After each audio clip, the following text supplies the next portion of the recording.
Welcome to the Bringing the Human Back to Human Resources podcast, the podcast all about the delicate balance between people and business, and quite literally reconnecting the two.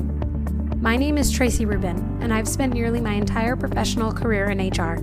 Join me as I share stories, opinions, and words of advice with you each week.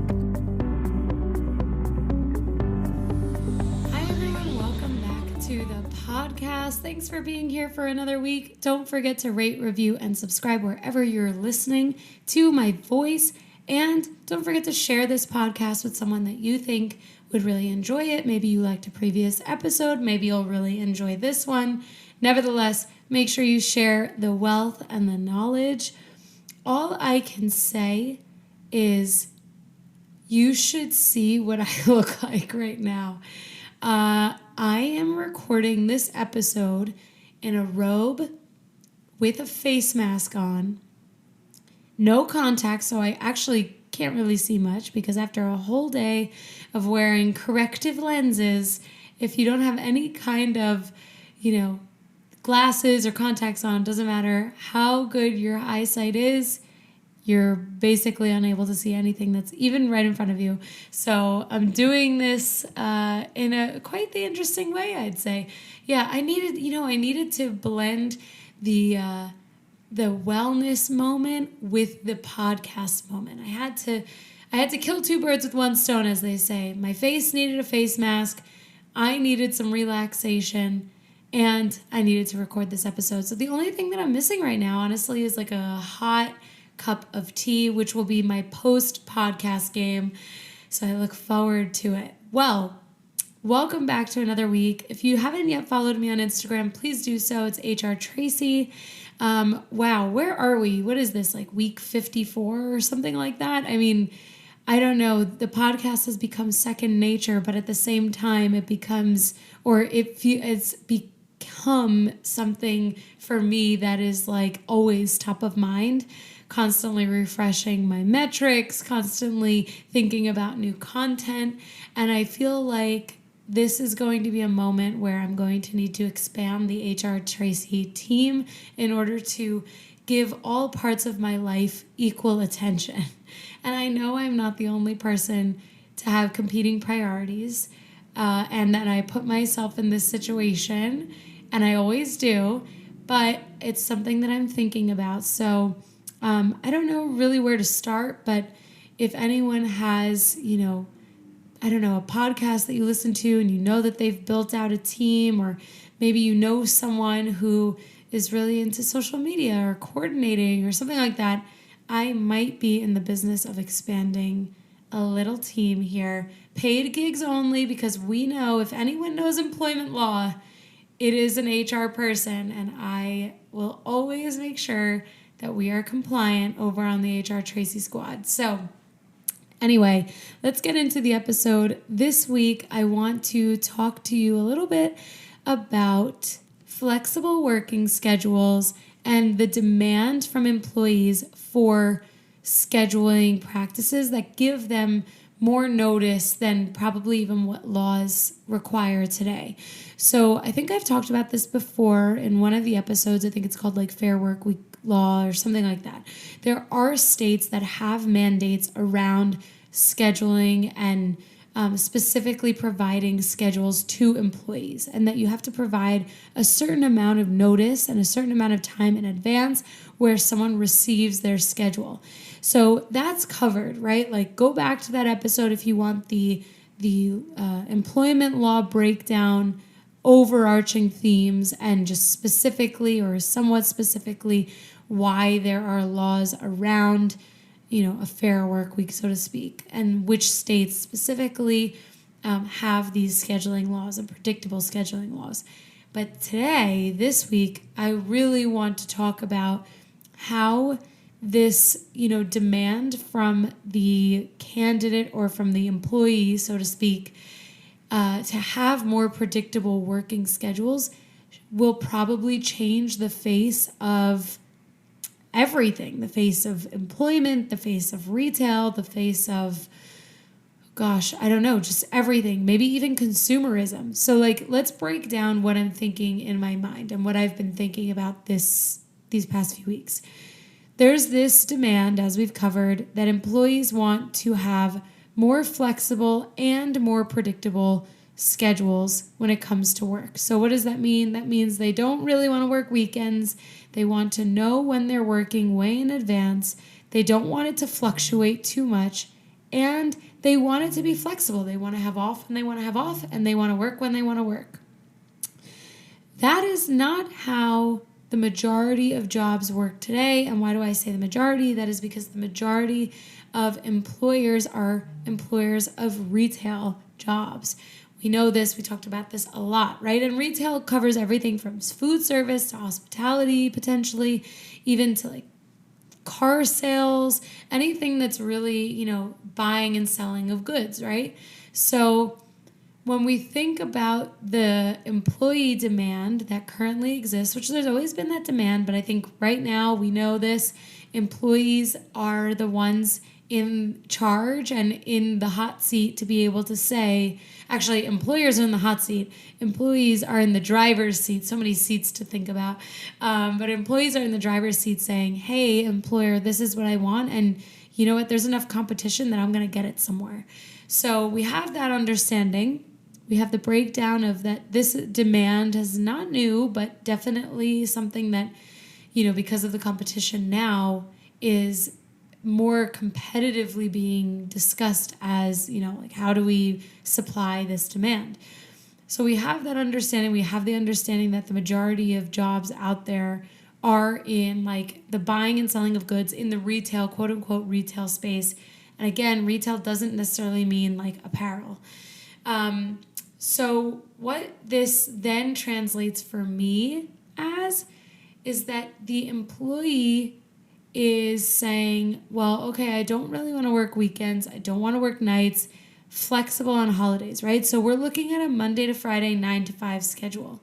Well, how does the sector of jobs like retail, which is driving the economy, drives jobs, how is retail going to adapt to that type of demand? First and foremost, retail will never be able to be fully closed both Saturday and Sundays. It's never going to happen. A girl could dream that there's a day where all businesses are closed, but it's just not going to happen because this is a free market and there will always be business owners who want to have their businesses open 7 days a week, maybe even 24/7.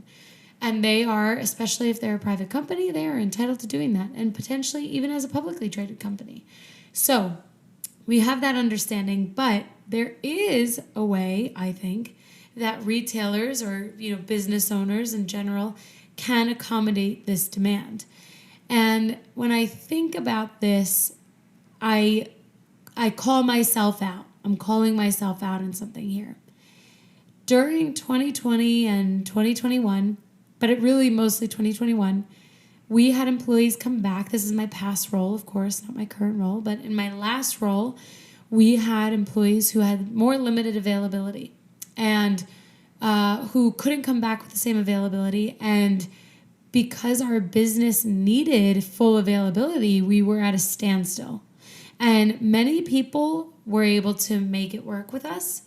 And we also accommodated many people based on the business needs. Like, okay, maybe we can't, give you Fridays and Saturdays off, but maybe we can give you every other Sunday off, right? Like there are different ways that retailers can make this work. But at any rate, it's not the easiest thing to do. And so it typically comes down to the business needs and finding that common ground between the business and the employee. And here is where I call myself out. I think I took too firm a stance on where we draw the line with availability. Now, certainly someone who's only available 1 day a week on paper and on the surface, that's not going to work. And so I stand by the decision that I made in those cases saying, hey, this isn't going to work. Like, either you're going to have to open your availability or you're going to have to resign. That's the type of conversation that comes from an employee not meeting the conditions of employment, right? So in those cases, like I stand by my decision, but I think that there were probably some instances or situations where we could have said, okay, you can only work 2 days a week or you can only work Monday and Wednesday. okay, we'll make that work and we'll have to hire someone for the other days, but just know you're not going to get as many hours. Like maybe that would have been a better approach than to say it's just not going to work. But I mean, it was the best decision at the time, so I stand by it. But this leads me to the point I'm trying to make that employers and retailers can be flexible when it comes to these demands. And I think that is to say, okay, you only want to work weekends? We can hire you for weekends. And then you find someone who's willing to work Monday to Friday, making it abundantly clear that there is going to be a possibility that they're not going to be able to get more hours than X number of hours because their availability is so limited. And the same thing goes where if someone says, I can only work 10 to 2 because I'm in school, well, maybe there's a way for a retailer or a business to accommodate that and say, okay, well, we're going to hire someone else. Because actually at that rate, when someone is part-time, the cost of hiring another person and you have 2 happy people who have their scheduling availability and preferences met, like maybe that's better than hiring someone who's feeling like pressured to open their availability to work a number of hours that they don't really want to work, and then they're just going to leave anyway. I think it could go either way. I see both sides. But overall, ultimately, I do think that there's probably a way to be creative. But at the end of the day, if an employee has this demand that really doesn't meet the business needs and the business decision is to say, no, we need to have open availability, then it's either going to be the employee or the business that wins, right? It's either the employee who's going to open their availability, or it's the business that's going to find someone who does have open availability. And naturally, this is a nuance really that's only specific to part-time employment, but I imagine that there are full-timers who don't want to work Friday nights or don't want to work Sunday mornings and want to have a predetermined flexible schedule. I don't know. I think that will be a demand that we'll continue to see, and employers, as they continue to make themselves more and more competitive, will begin to meet more of the demands of the employees. Do I think that there will be a 100% shift? No, but I do see some of those things probably being called into question, and maybe the status quo will be challenged a little bit more. Where I do think this could impact consumerism is in the delicate balance between the buyer and the employee, or the client or the customer and the employee. I think about this specifically in the context of Amazon and what Amazon has done to all of us, right? Amazon has made it so that we have no patience for shipping that takes more than 2 days. Bottom line, if I see that shipping is going to take more than 2 days, I'm probably not going to continue with the items in my cart, and I'm going to either find a different provider or seller of that good, or I'm just going to go into the store or the business if I have the opportunity to get that item myself, if I just prioritize speed over convenience. And Amazon has done that to us 1,000%. I was so much more patient without Amazon or before Amazon. Now I'm the most impatient shopper ever. I do not want to wait more than 2 days. As a matter of fact, sometimes I don't even want to wait more than a day. And that is completely unrealistic. And I know this, right? But Amazon has created a certain level of supply that we didn't know we were demanding. But now as consumers, we're demanding this level of service and speed. And so that means that every other business has to meet that demand because that demand is now universal. So this is the analogy I'm using for really the demand in scheduling. If employees are demanding that they, don't have unpredictable schedules and that they don't want to work, that they don't work on weekends, and they have more predictable scheduling overall, then that means that businesses are going to have to operate at hours that can actually be covered by employees that are willing to work. So let's say we have 2 employees that are, in a business, and the business is open 10 hours a day, or maybe let's say 12 hours a day. And this employee A is willing to work Mondays and Wednesdays, and employee B is willing to work Fridays, Saturdays, and Sundays. Well, now you have Tuesday and Thursday that you're going to have to hire someone else for. Oh, and the catch here is that both employee A and B don't want to work past the hour of 6, and every candidate you're interviewing also does not want to work past the hour of 6 p.m. What does a business do? You either are understaffed, work your employees until they're tired and can't work anymore, or you change your operating hours over time. Obviously, this is not an immediate thing. You're going to look and look and look for a candidate, maybe even pay them a lot more to work longer hours just so that you keep your business open. But at some point, your costs and payroll and added payroll potentially outweighs the cost of actually, being open. So then I can imagine a business or a business owner is going to say, you know what? I'm just going to stay open Thursday through Monday. And I'm going to ask that person who wants to work Monday and Wednesday if they can work on Thursday instead, or maybe it's like a Wednesday through Sunday and Monday and Tuesday are the new weekends, or whatever that looks like, right? I could see, and obviously this is a super extreme example because I don't really know many people that would only want to work Friday through Sunday, but hopefully you get what I'm saying, that I could see businesses actually changing the way they operate. Another example of this for me is Black Friday and like the Thanksgiving schedule. In retail, especially, people know if you're in retail, you are working every holiday. And if you expect to be off for a holiday, you shouldn't be in retail. The only time that I haven't worked a holiday in retail was when I moved to corporate, and even still you're working. Like there's something going on that you're needed for. So anyway, my point here with the Thanksgiving example is that in the US, Black Friday is the day after the American holiday of Thanksgiving. So you have Thanksgiving and Black Friday is the next day. And historically, retailers especially will open on Thanksgiving night. So let's say Thanksgiving schedules start at 2 p.m. That's what I remember from my Target days. Employees started getting to the store between 1 and 2 o'clock.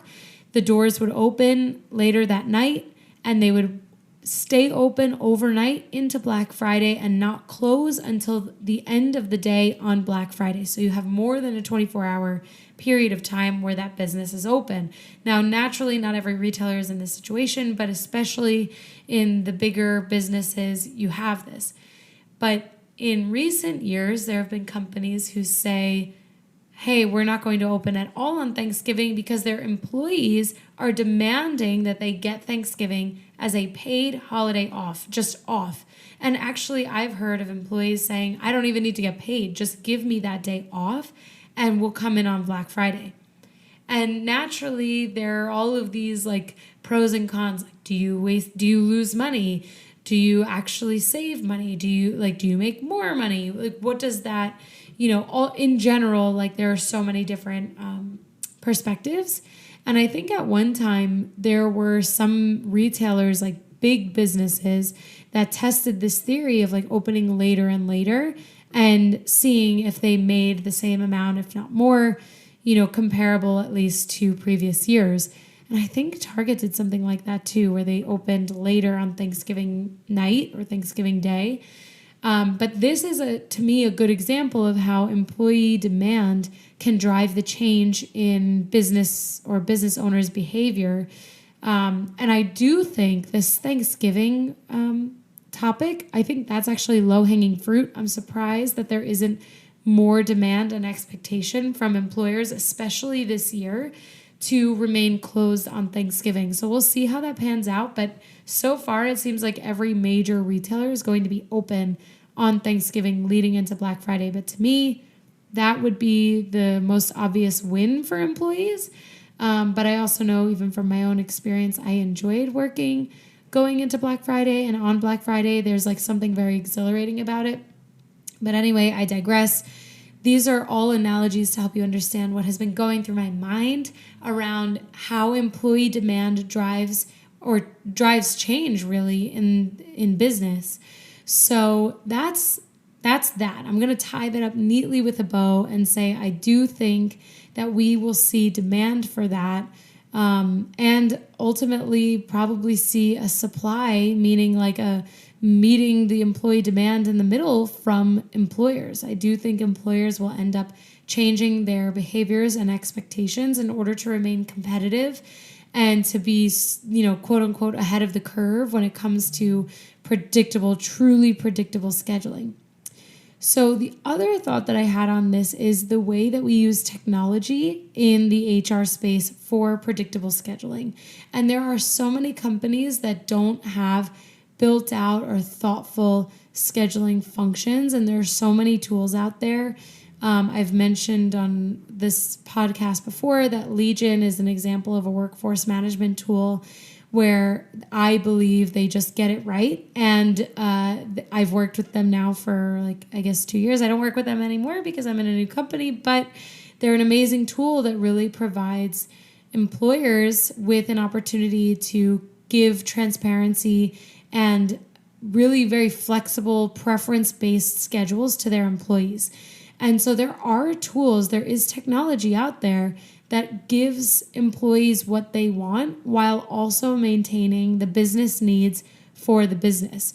So if you are a business owner or you're an HR leader or you're in an operational role where you can look at helping to support policies or changes in an organization or a business to improve on these things, but it really meet employee demand and expectation, I highly suggest that you look into technology.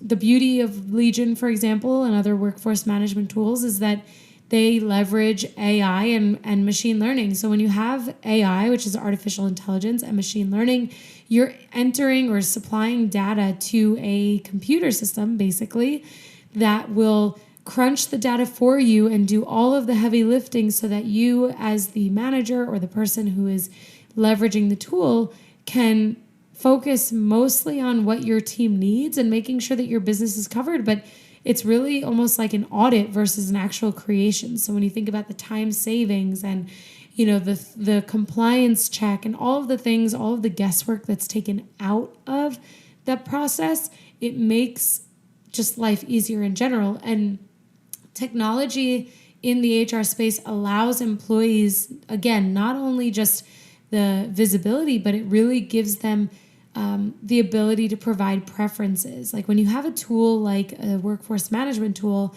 employees provide their availability, they provide their preferences, and then it's through machine learning and AI that the schedule or the schedule is created so that you can say to your employee, hey, the more accurate your preferences are and the more open your schedule is, your availability is, actually the better your schedule will be, because you're going to have the opportunity to have more hours and potentially during peak times, for example. So there's so many ways and reasons as to why technology, I think, in this space of HR is really going to change the way that businesses, again, look at this employee expectation.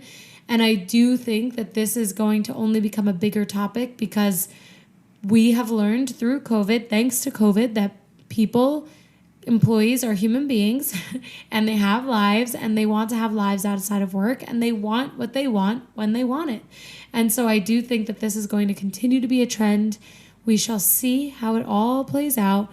But these were things that I was thinking about these last few weeks that I just had to kind of blurt out and get out there. So I hope that you are at least thinking a little bit differently about this, especially if you're a hiring manager or in HR. Think outside the box when it comes to things that in most cases are kind of rigid. Usually schedules feel so rigid because there are compliance requirements and employee preferences and business needs and all these other things that make it feel like you don't have a lot of creativity. But technology gives us the opportunity to really expand on what exists and to make the process creative but also collaborative. So that is where I'm going to leave it for this week. I hope that you enjoyed this episode. If you have thoughts on this, if you have questions, if you want to hear more about anything that I've talked about today, or if you have an idea for a future topic for an episode, please reach out to me. Again, follow me on Instagram at HRTracy. Connect with me on LinkedIn. I'd love to hear from you. And as always, Don't forget to rate, review, and subscribe, and I will see you next week.